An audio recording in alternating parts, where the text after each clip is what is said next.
we are back with some baseball news that the Houston Astros are really good at the game of baseball. Yeah. We're gonna win a World Series. I know we just keep repeating ourselves here on the waiver wire, but that's McCullers looked really good. Oh my God, when McCullers looked like that, I was like, holy shit, we got an overwhelming amount of pitchers now. Yeah. Now it's crazy. Like, now we're gonna have somebody like Christian Javier or coming out of the Luis Garcia being a long relief, because at this point you can't. Fromber's number 2 because Fromber is so good. So it's Verlander, Fromber, and McCullers. If he plays like that, I mean, McCullers has got to have that spot. But Jose Urquidy is killing it.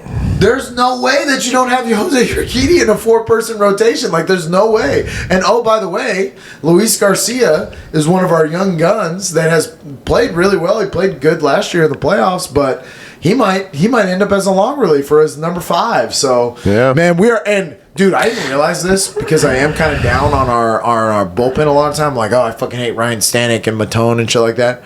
Our ERA for our bullpen, it's not just it's obviously number 1 this year. We are number 1 by far.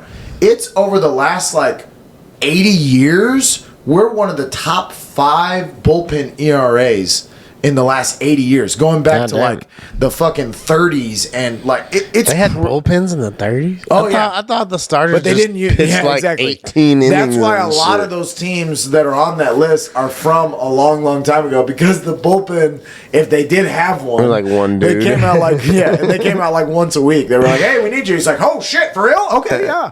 He was the left fielder. he was fresh as shit and ready to go. But Houston surpassed the Yankees as the number 1 seed, so we will currently have the number 1 seed. The Yankees will be number 2. Cleveland Guardians took over the Minnesota Twins and are winning that division, so they will be the number 3 seed.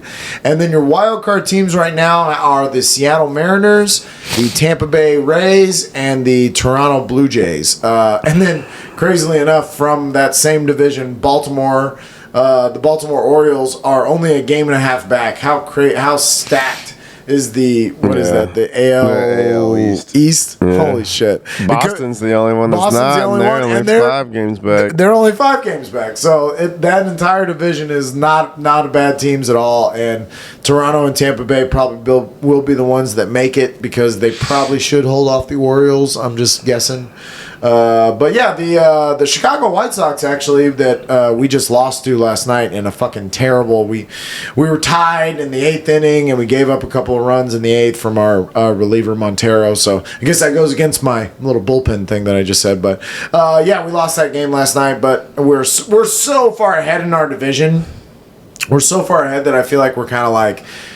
I mean, we're also so far ahead of the Seattle Mariners, who are the number 4 seed and will be one of the best wildcard teams. We're like 14 games ahead of them. So it just shows you how much we've kicked ass this year, and they're doing really well.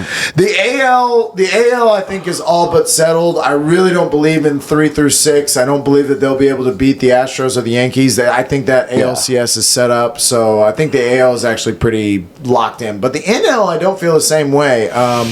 It's more wide open in my opinion. What's this? Tatis? I didn't see that, man. Oh yeah, bro. Fernando Tatis Jr. So there goes the 3-headed monster, at least for this year. Huh? I mean, he hadn't even come back yet. He was still coming back from injury. He hadn't even played yet. But does he start serving his suspension now? Yep, immediately. Even though he's hurt.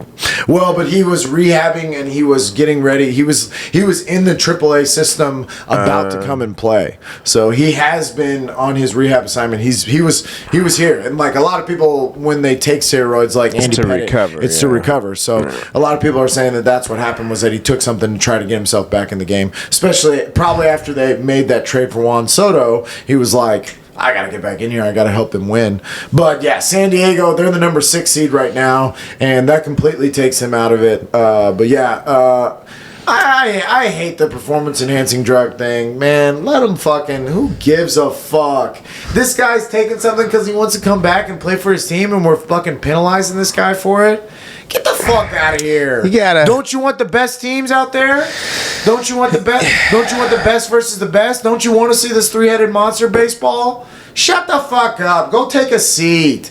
As they get drafted, they should walk across the stage. They should receive their jersey and say, thank you so much. And then standing on the same stage as a doctor, and he's got a thing of Demerol and HGH and TRT, and he says, pull your pants down, son. And they just they hit you with a shot. Every single person that gets drafted, as soon as you enter the league, you should be given every bit of steroids. We want you to be as strong as you can. Yeah! I want superheroes. Can we not make a superhero? Can we not give J.J. Watt all the HGH in the world? Can we see what that looks like, please? Can we get Aaron Donald on the best steroids that money has to buy? Can we make Bane? Jesus! Anyways, the LA Dodgers over in the NL, when did they win 80 games? I don't know. How am I sleeping on this team so much? And I know that I said at the beginning of the year, I mean, we talked about this all-star, when they got Freddie Freeman and Mookie Betts and all this shit, it's like, I mean, they have the best team. They have a fucking NL All-Star teams on their starting lineup. But I do think with the way that Jacob deGrom came back and pitched, if you're going to ask me right now, NLCS is Dodgers versus the Mets. If Scherzer plays like Scherzer and DeGrom plays like he has been playing, DeGrom is nasty. Yeah. That's unbelievable shit. His slider's 100 miles an hour and it moves the way it does. Get the fuck out of here.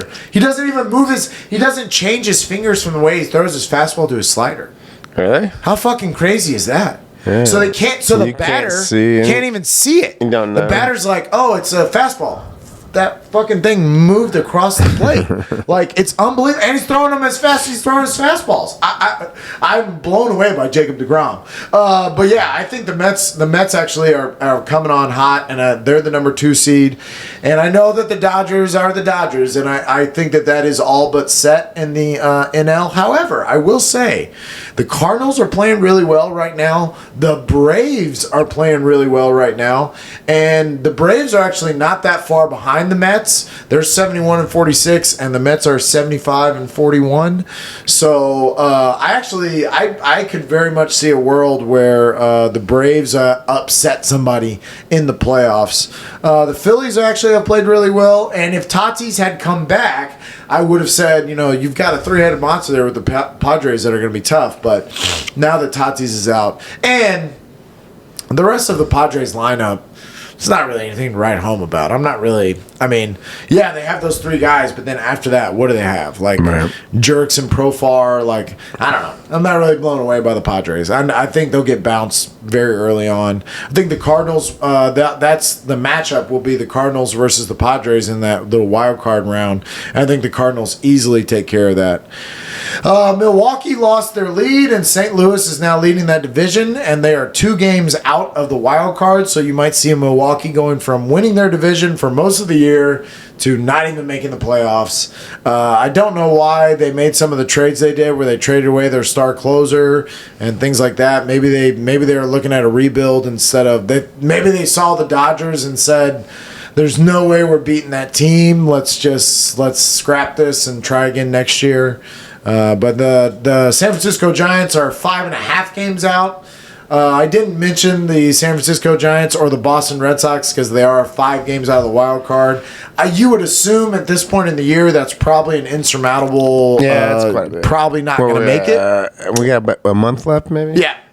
So, but I did just want to mention those is that they are there. But in the NL, anything can happen. Anything can happen. Run, but yeah, unlikely. Sure. But baseball. Houston Astros. Let's go Astros. We're winning the fucking World Series. I'm going to the game on next Tuesday to a second row in the Crawford boxes. Oh yeah, you told me. I've never sat in the Crawford boxes, so we're playing the Twins. So I want to boo Carlos Correa. No, I'm just kidding. I mean, I still like Carlos Correa, but when they boo, I'm going to join in.